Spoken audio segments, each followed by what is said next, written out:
하나님의 인도하심 받기 마지막 시간입니다. 원래 주보에 나와 있는 것처럼 인도하심을 방해하는 적에 대해서 마지막으로 설교하고 마치려고 했는데요. 막상 설교를 준비하면서 보니까 이제까지의 내용을 좀 정리를 하고 하나님의 인도하심을 받는 것이 무엇인지 좀 더 명확하게 정의 내리면서 마치는 것이 성도들에게 유익할 것 같아 방향을 좀 바꾸었습니다. 그래서 제목도 하나님과의 동행이라고 이렇게 바꾸어 보았습니다. 먼저 앞선 내용을 정리하기 위해 하나님의 인도하심 받는 것에 대한 가장 기본을 확인해 보도록 하겠습니다. 다음의 문장, 제가 말하는 문장이 맞으면 O, 틀리면 X입니다. 하나님의 인도하심은 우리가 최선을 다해 노력해야 받을 수가 있다. O입니까? X입니까? X죠. 감사합니다. 하나님의 인도하심은 우리의 행위나 노력에 달려있지 않습니다. 하나님께서는 우리가 합당한 행위를 했다고 인도하시는 것이 아니라 우리가 하나님의 자녀이기 때문에 인도하십니다. 우리가 어떤 모습이든 상관없이 하나님은 항상 우리를 인도하십니다. 이것은 출애굽기뿐만 아니라 성경 전체가 보여주는 확실한 약속이라고 했지요. 지금 묵상하고 있는 사사기도 이것을 분명하게 보여줍니다. 사사기를 보게 되면 이스라엘 백성들은 반복해서 하나님을 떠나 우상 숭배를 했습니다.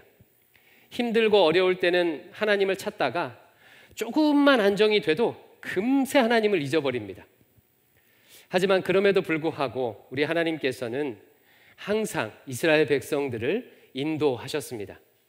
이스라엘이 죄를 지을 때는 오래 기다리셨고 또 돌이킬 수 있도록 기회를 주시거나 깨닫도록 징벌을 주시기도 하셨습니다. 그들이 도움을 구할 때는 사사들을 세워서 그들을 구원해 주시기도 하셨습니다. 이처럼 하나님의 인도하심은 이스라엘의 행위와 상관없이 항상 그들 가운데 있었습니다. 비록 부모는 자식을 버릴 수 있을지 모르지만 우리 하나님께서는 결코 우리를 버리지 않으십니다. 끝까지 항상 책임지고 인도하십니다. 3주 전쯤 아내와 이에 대해서 이야기를 나눈 적이 있습니다. 아내가 저에게 이렇게 물었습니다. 저희 부부의 호칭은 자기입니다. 자기, 하나님께서 이스라엘 백성은 구름 기둥과 불 기둥으로 인도하셨잖아? 그들에게는 그것이 분명히 보였잖아. 우리는 어떻게 보지? 우리에게 구름 기둥과 불 기둥은 무엇이지? 너무 합당한 질문이죠. 앞선 설교에서 인도하심을 받기 위해 구름 기둥과 불 기둥을 눈을 들어 보라라고 했고 가면 가고 멈추면 서라 말씀드렸습니다. 그런데 그 구름 기둥과 불 기둥이 우리 눈에는 보이지 않습니다. 개념적으로야 이해되지만 현실적으로는 여전히 하나님의 인도하심은 우리에게 모호하게 느껴지는 것이 사실입니다. 전곡을 찌르는 질문에 잠시 당황했지만 이내 마치 그 질문을 예상이라도 했던 것처럼 포커페이스를 유지하면서 이렇게 말했습니다. 구름 기둥과 불 기둥은 어떤 선택의 상황에서 주어지는 사인 같은 것이 아니야. 이 학교냐 저 학교냐, 이 직장이냐 저 직장이냐를 선택하려고 할 때 그럴 때 주시는 어떤 사인을 의미하는 것이 아니라 하나님의 함께하심 그 자체야. 구름 기둥과 불 기둥이 이스라엘 위에 머물러 있다는 것은 하나님께서 함께 하신다는 의미이지, 하나님께서 함께 하시기에 인도하시는 거야. 우리에게는 그 함께 하심이 구름 기둥과 불 기둥 정도가 아니라 더 확실한 방식으로 있잖아. 하나님께서 아예 우리 안에 거하고 계시잖아. 여러분, 제 대답이 어떻습니까? 저도 제 대답에 놀랐습니다. 저의 대답과 함께 성령 하나님께서 우리 부부에게 충만히 임하셨습니다. 전혀 그럴 의도가 없었는데 그날 거실에 앉아 둘이 함께 울었습니다. 아, 하나님의 인도하심은 하나님의 함께 하심이구나. 어떤 순간이든 함께 하시는 인도하심이구나. 울던 아내가 저에게 말했습니다. 나 하나님 만난 것 같아. 우리 하나님 너무 좋으셔. 그 말에 저도 신이 났습니다. 제가 목사지만 저의 대답에 아내가 감동받은 일은 19년 결혼 생활 중에 거의 없었습니다. 예상치 못한 순간 성령 하나님께서 우리 부부의 마음을 만져주셨습니다. 사랑하는 성도 여러분, 하나님의 인도하심은 하나님의 함께 하심입니다. 하나님께서 항상 함께 하시기에 하나님의 인도하심은 항상 있는 것입니다. 다윗은 이 놀라운 신비를 온몸으로 겪고 시편 139편에서 다음과 같이 노래했습니다. 제가 시편 139편 1절에서 4절을 새 번역으로 천천히 읽어드릴 텐데 한번 들어보시기 바라요. 주님께서 나를 환히 알고 계십니다. 내가 앉아 있거나 서 있거나 주님께서는 다 아십니다. 멀리서도 내 생각을 다 알고 계십니다. 내가 길을 가거나 누워 있거나 다 살피고 계시니 내 모든 행실을 다 알고 계십니다. 내가 아무 말 하지 않아도 주님께서는 내가 하려는 말을 이미 다 알고 계십니다. 아멘. 다윗의 고백을 한번 보십시오. 하나님은 나의 모든 것을 다 아신다고 말합니다. 즉 하나님께서 모든 순간 함께 하신다는 뜻이지요. 하나님의 함께 하심은 인간의 함께함과 전혀 차원이 다릅니다. 부부가 아무리 함께 있어도 상대의 마음은 모를 수가 있습니다. 아니, 모를 때가 더 많지요. 인간의 함께 있음은 한계가 있습니다. 하지만 다윗의 고백을 보면 하나님의 함께 하심은 전혀 다릅니다. 하나님은 내 생각을 꿰뚫어 보고 알고 계시며 말을 하기 전에도 뭐라 말할지까지 이미 아십니다. 하나님의 함께 하심은 물리적인 함께 하심을 넘어서서 우리의 생각과 인식, 감정의 흐름에도 동참하시는 정도의 함께 하심입니다. 옆에 서서 막연히 지켜보며 함께 하시는 것 정도가 아니라 나의 모든 것을 온전히 다 하시는 함께 하심입니다. 다윗은 이 놀라운 진리를 신앙의 여정 속에서 깨달은 것이죠. 그래서 6절 말씀 보니까 이렇게 고백하고 있습니다. 139편 6절입니다.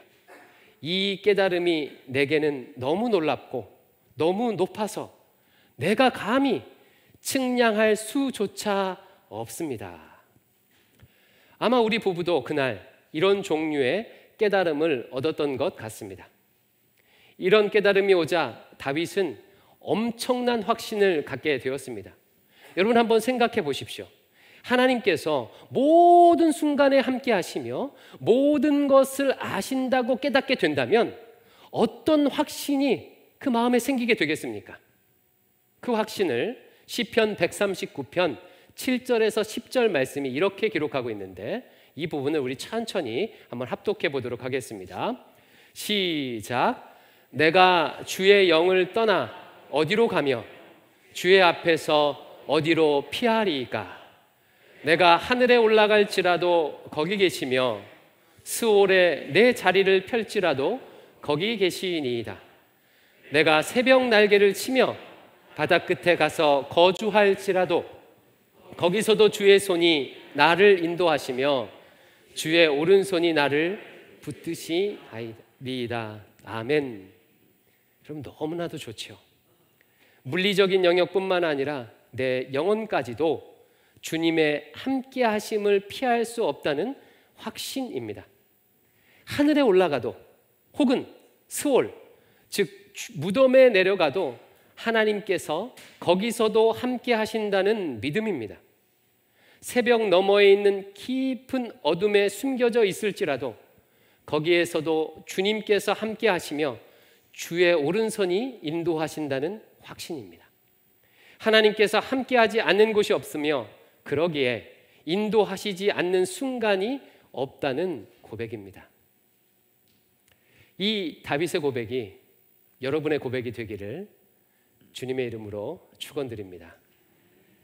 사랑하는 성도 여러분, 하나님의 인도하심은 하나님의 함께하심입니다. 하나님은 영원히 함께하시기에 나를 끝까지 책임지시고 인도하시는 것입니다. 바로 이것이 하나님의 인도하심의 본질입니다. 하나님의 함께하심.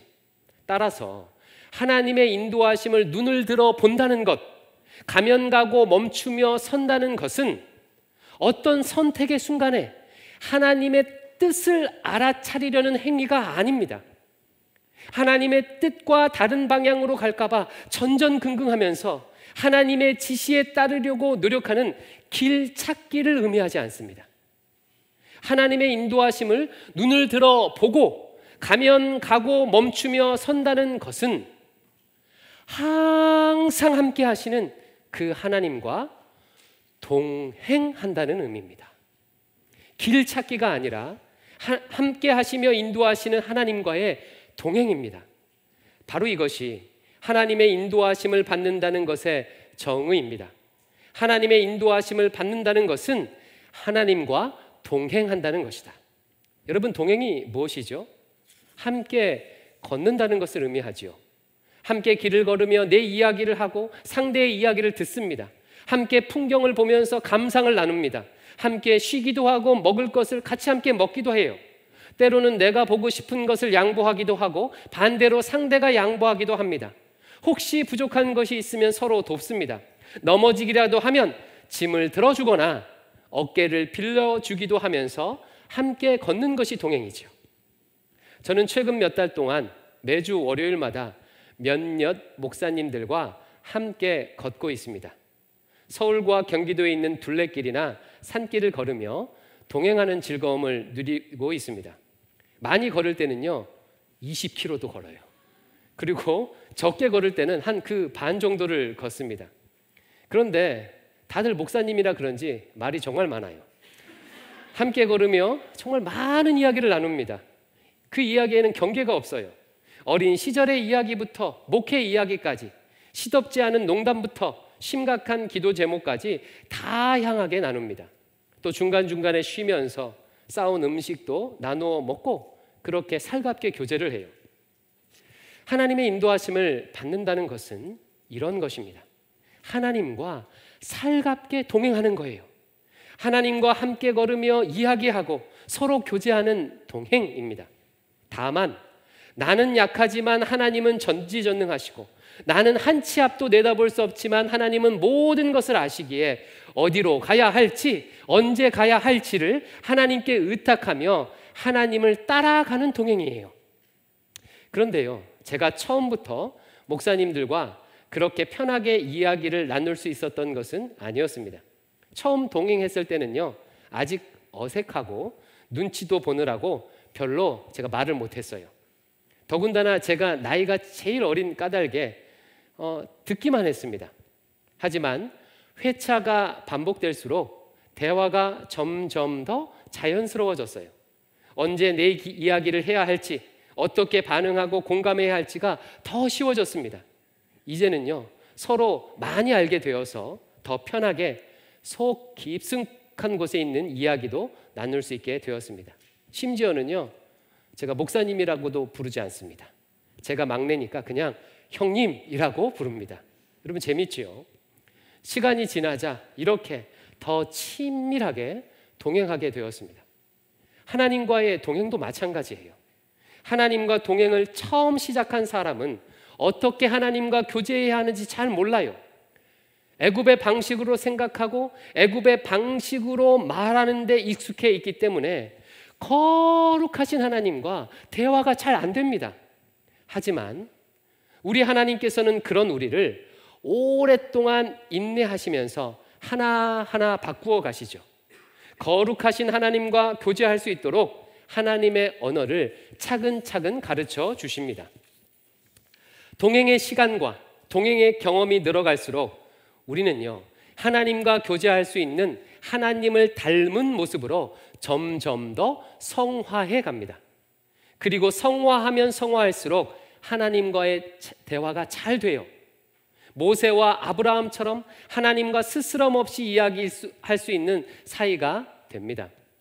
처음에는 함께 하시는 하나님을 인식조차도 하지 못하고 일방적으로 내 길만 고집했다면 하나님을 알아갈수록 하나님과 발걸음을 맞출 수 있게 되죠. 과거에는 문제가 생겼을 때만 묻고 문제가 있을 때만 해결해 달라고 하면서 하나님을 자판기 취급하거나 해결사 취급했다면 성화되면 성화될수록 하나님과 인격적인 교제를 나눌 수 있게 됩니다. 예전에는 기도하거나 예배하거나 찬양하는 일이 특별한 일이고 작정해야만 할 수 있는 일이었다면 성화될수록 항상 함께 하시는 하나님과 무시로 대화하며 교제합니다. 항상 기뻐하라, 쉬지 말고 기도하라, 범사에 감사라는 말씀이 예전에는 어떻게 항상 기뻐해? 어떻게 쉬지 않고 기도하지? 어떻게 모든 일에 감사할 수 있어? 라는 의문이 들어서 신학적 설명이 필요했다면 하나님과 동행하는 경험이 늘어갈수록 그 말씀을 모순 없는 삶의 실제로 누리게 됩니다. 아침에 일어나면 거실 창문에 비치는 햇살을 보면서 하나님께 살갑게 인사해요. 안녕하세요 하나님, 오늘 또 하루의 생명을 주심을 감사합니다. 출근길, 복잡한 지하철이나 혹은 버스에서도 함께 동행하시는 하나님과 교제하며 그분의 말씀을 듣습니다. 운전할 때도 함께 하시는 하나님과 대화하지요. 산책할 때 붉게 물든 단풍잎을 보면서 자연스럽게 찬양이 흘러나옵니다. 친구와 대화할 때도 그곳에 함께 하시는 하나님을 배려하면서 대화합니다. 삶의 모든 순간이 예배요, 기도요, 찬양이 되는 것이지요. 동행과 함께 성화는 시작되고 더 성화될수록 동행이 더 깊어져 즐겁게 하나님과 교제할 수 있게 되는 것입니다. 뿐만 아니에요.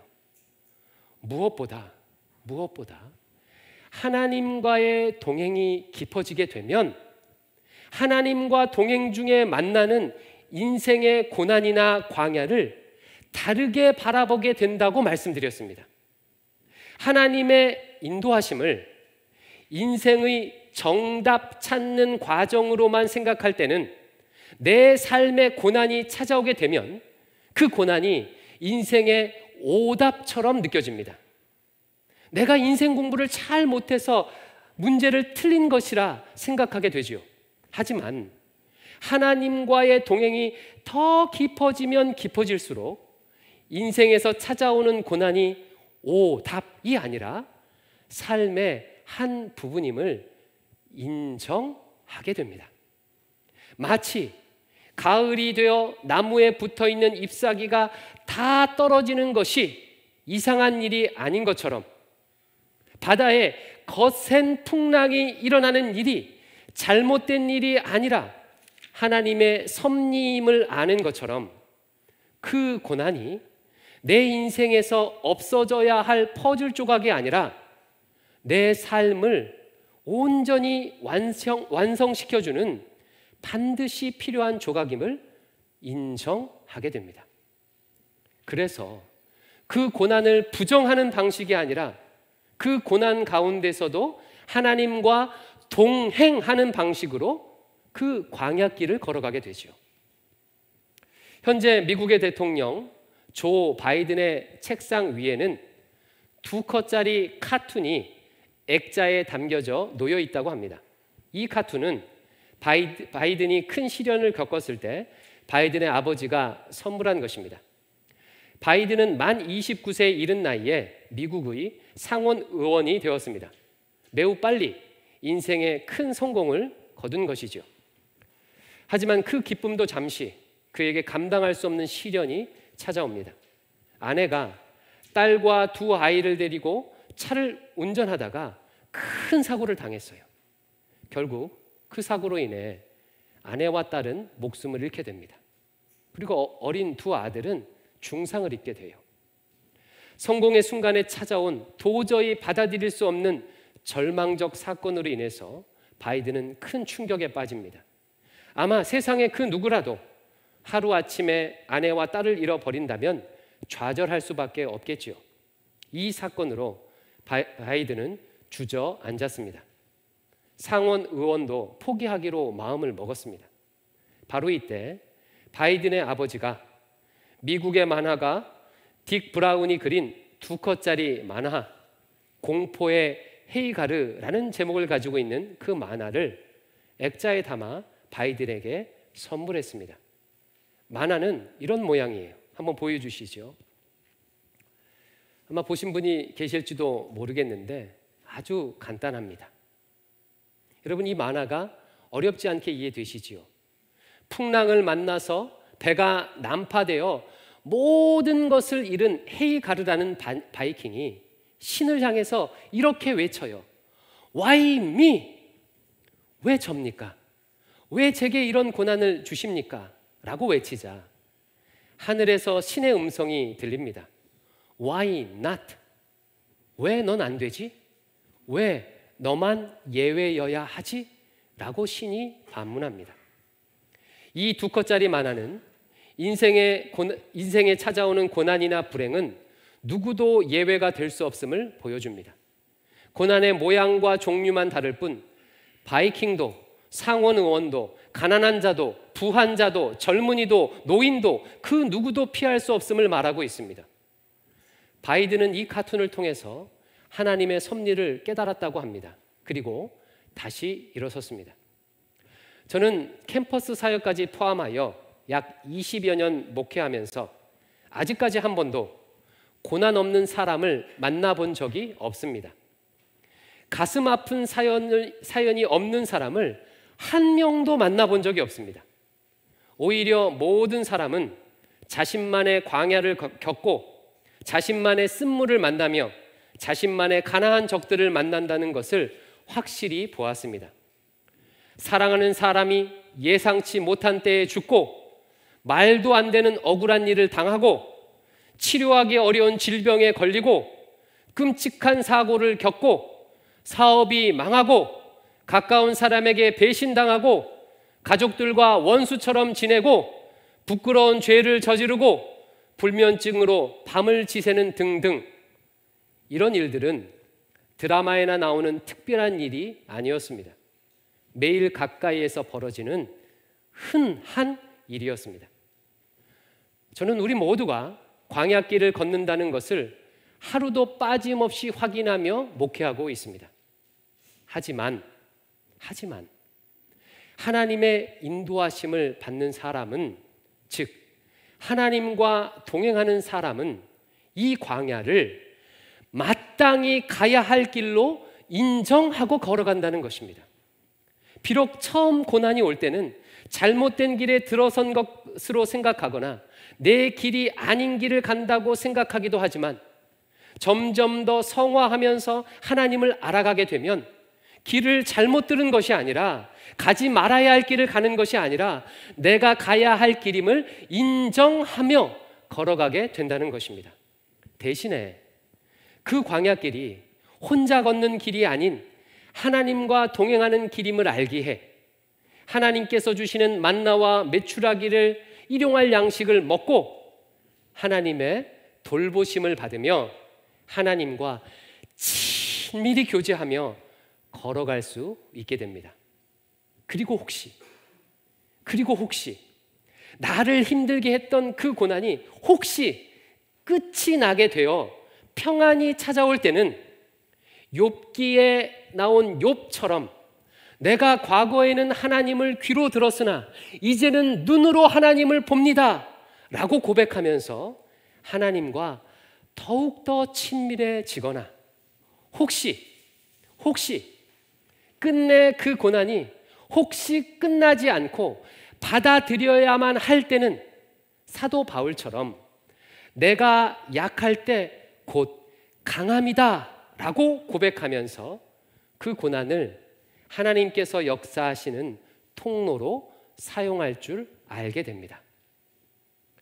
사랑하는 성도 여러분, 바로 이것이 광야에서 하나님의 인도하심을 받는다는 것의 정의입니다. 모든 순간 함께 하시는 하나님과 친밀히 동행하는 것, 유한한 우리가 성화함으로 인해서 거룩하신 하나님과 동행하는 삶을 사는 것. 그래서 하나님의 인도하심을 받는 신자는 결국에는요, 단 한 가지 하나님만 추구하며 살게 됩니다. 나를 부르신 하나님, 나를 거룩하게 빚어가시는 하나님, 나와 동행하시는 영원하신 하나님과 교제하는 것을 그 무엇보다도 열망하고 소망하게 되죠. 사실 너무나도 당연한 말 아니겠습니까? 거룩하신 하나님과 동행하며 교제하는 기쁨을 누리는 사람이 어찌 다른 어떤 것에서 더 큰 만족을 얻을 수가 있겠습니까? 좋은 차를 타본 사람은 후진 차에 만족할 수 없는 법입니다. 그래서 오늘 시편 139편에서 하나님의 인도하심을 노래했던 다윗은 시편 23편 1절에서 이렇게 유명한 고백을 할 수 있었던 것이죠. 여호와는 나의 목자시니 내게 부족함이 없으리로다. 사랑하는 대광의 성도 여러분, 항상 우리와 함께 하시는 하나님과 동행하시기 바랍니다. 그것이 하나님의 인도하심을 받는 것입니다. 광야 같은 인생길, 다른 어떤 곳에서 만족을 찾는 것이 아니라 거룩하신 하나님과 동행하며 교제하는 기쁨을 날마다 누리시길 바랍니다. 하나님과의 동행 자체가 목적이 되시기를 주님의 이름으로 축원드립니다. 우리 이 고백을 담아서 다 함께 찬송가 445장인데요, 태산을 넘어 험곡에 가도라는 찬양인데 좀 천천히 하는 템포로 함께 찬양해 보겠습니다.